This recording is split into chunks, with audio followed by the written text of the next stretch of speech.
kita percaya dan kita sudah mengetahui Alkitab dengan jelas mengajarkan bahwa keselamatan kita bukan karena kemampuan kita untuk menuruti hukum Allah. Keselamatan kita hanyalah oleh sebab kasih karunia yang Tuhan sudah apa? Sudah berikan. Hanya karena kematiannya di kayu salib yang menyebabkan kita yang menerima Tuhan, kita yang menerima Yesus dengan iman akan diselamatkan. Jadi kita tidak dengan usaha kita. Kalau kita mencoba untuk diselamatkan dengan menuruti hukum, kita sedang melakukannya itu salvation by works. Selamatan dengan apa? Dengan tindakan, dengan perbuatan. Dan Alkitab tidak ajarkan hal tersebut.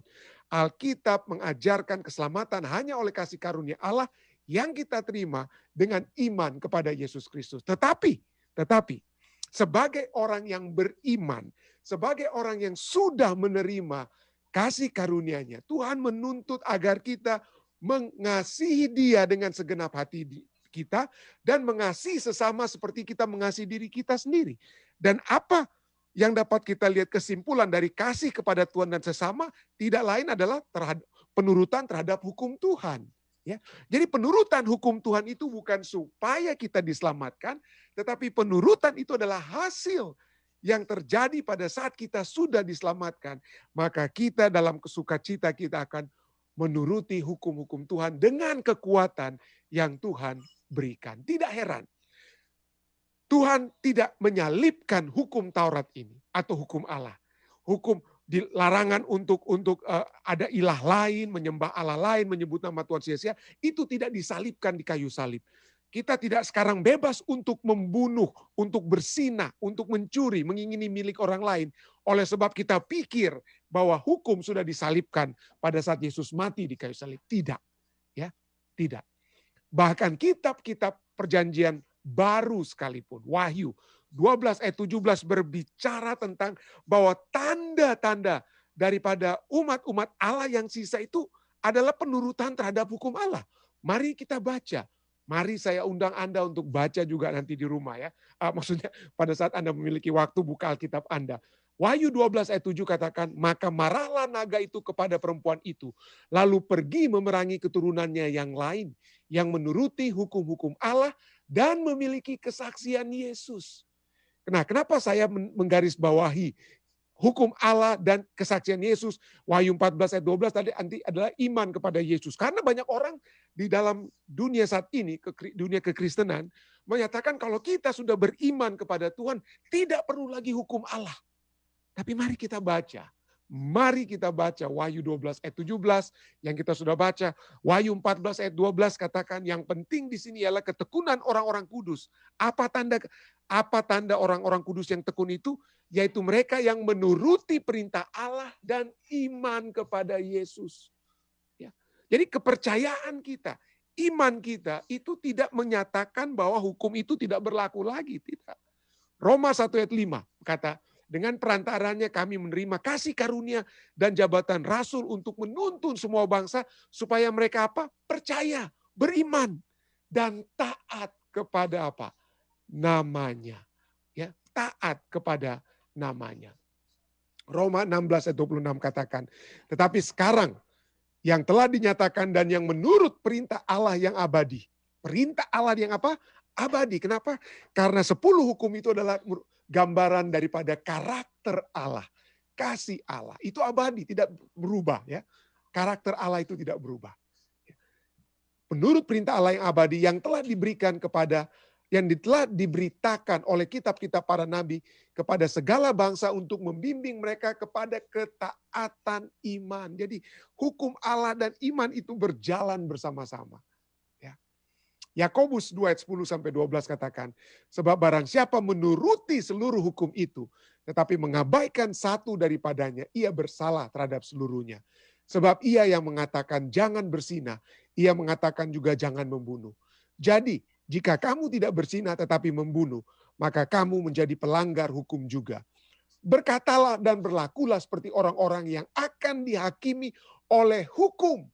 Jadi standar penghakiman kita, standar apakah saya mengasihi Tuhan, standar apakah saya mengasihi sesama saya manusia adalah hukum Allah. Dan hukum ini Di sini Yakobus 2 ayat yang ke-12 katakan itu yang memerdekakan orang. Ya. Kalau saya misalnya, saya melanggar, ya, saya tidak mengasihi sesama saya bersinah dengan istri mereka misalnya. Ya, apa yang akan terjadi? Bukan hanya saya memiliki satu masalah dalam hubungan saya dengan Tuhan. Saya merasa, aduh, saya mungkin sudah melakukan kesalahan. Kecuali Anda memang sudah tidak ada lagi Roh Kudus yang berbicara ya. Tetapi pada saat kita masih merasa bahwa itu adalah satu tindakan yang salah, bersinah dengan istri orang lain, maka saya berada dalam penjara kesalahan saya dalam hubungan saya dengan Tuhan. Bukan itu saja, saya mungkin tidak akan merasa merdeka berbicara dengan suami daripada wanita tersebut. Saya tidak akan merdeka dalam hubungan saya dengan istri saya dan anak-anak saya. Jadi pelanggaran-pelanggaran hukum itu justru memenjarakan kita. Memenjarakan kita. Tetapi hukum itu justru akan memberikan penurutan hukum di dalam iman juga akan memerdekakan kita. Tapi itulah, umat-umat Kristen sudah membedakan mana itu perjanjian lama, perjanjian baru. New Covenant, Old Covenant. Perjanjian lama itu ada hukum-hukum, tidak lagi berlaku hukum kasih sekarang yang berlaku. Tetapi hukum kasih itu adalah kasih kepada Allah dan kasih kepada sesama. Jadi hukum kasih itu adalah kesimpulan daripada 10 firman atau 10 hukum Allah. Jadi pelajaran sekolah sahabat kita katakan bahwa perjanjian atau testamen lama, perjanjian baru, perjanjian atau covenant yang lama, old covenant, dan perjanjian yang baru, new covenant, itu tidak menjadi masalah. Sebab orang Kristen yang mempercaya Alkitab, kita disebut sebagai orang yang taat kepada hukum. Orang yang taat kepada hukum. Pelanggaran akan hukum juga dikenal sebagai dosa yang hanya dapat menuntun kepada perasaan sakit, penderitaan, dan kematian yang kekal. Siapakah yang tidak mengalaminya sendiri atau melihatnya sendiri? Siapa di antara kita yang tidak melihat akibat-akibat dosa? Siapa di antara kita yang tidak melihat atau mengalami akibat-akibat daripada pelanggaran hukum? Kita bisa lihat, ya. Manusia yang bertindak semena-mena saat ini, yang tidak memperhatikan lagi harta milik orang lain, bakar, curi, rampok, dan lain sebagainya, membunuh, bersinah, dan lain sebagainya. Siapa yang tidak mengalaminya? Jadi sama seperti orang Israel dahulu kala, yang dapat memperoleh kemakmuran oleh penurutan akan hukum Allah. Meskipun mereka juga membutuhkan kasih karunia Allah tentunya. Hal itu tidak berbeda dengan kita saat ini. Oleh karenanya, sebagai bagian dari pendidikan Kristen kita, sebagai bagian dari pendidikan Kristen, kita perlu untuk memelihara hukum Allah sebagai satu komponen utama dari apa yang dimaksud dengan hidup oleh iman dan percaya dalam kasih karunia Allah.